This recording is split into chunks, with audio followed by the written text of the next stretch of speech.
with public art, I love that you can go and visit the place, you can get a sense of the community, you can meet the people who are going to be looking at this artwork for years to come. And try and find out what's important to them and that they love seeing, and that kind of tells their story back to them. Hi, I'm Keith Dougall and I'm a glass artist.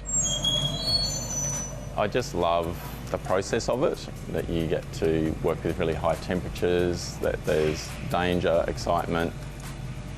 The furnace is where we keep the glass molten, and it's 1150 degrees, and the glass is the consistency of honey sitting in there waiting for us to gather it out. Just recently I've done the Catching Your Breath artwork in Royal Hobart Hospital. It's probably the most ambitious piece I've ever done.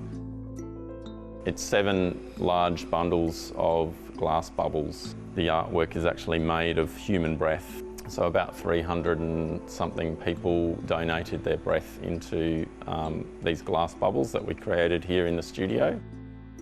For some people it was really special because some of them were terminally ill and they were leaving, a symbol of their life behind. The work that I'm going to be making today is for my next public art commission, which is also at Royal Hobart Hospital, and it's a piece for Donate Life. It's comprised of 2 stainless steel figures made out of fine stainless steel rod, and they'll be filled with these breath bubbles, much smaller this time, and coloured. It's called Gift of Life, and it's about, I guess, the gift that an organ or tissue donor makes to another person or family when they give a part of themselves to help someone else have life. My own connection with the hospital is that my daughter, Eva, she's been visiting the hospital every 12 weeks for the last 3 or 4 years.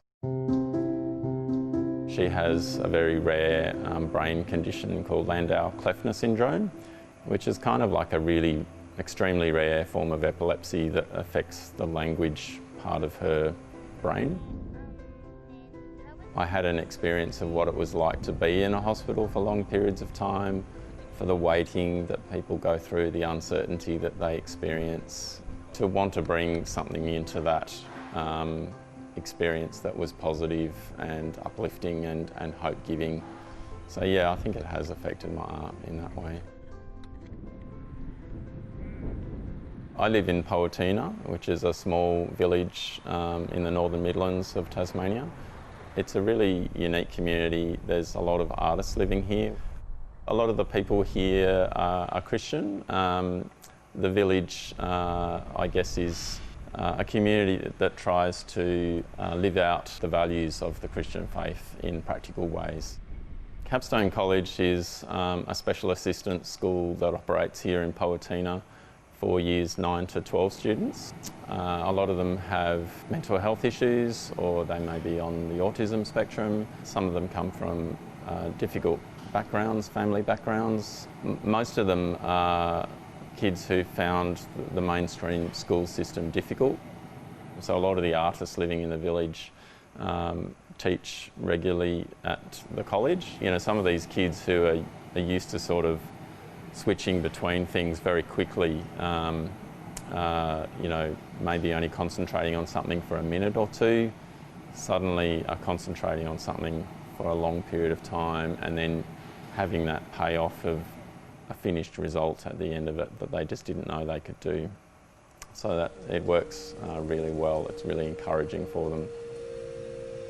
The end product is not everything for me. It's very much the process of making something, and involving other people in that process is important to me as well.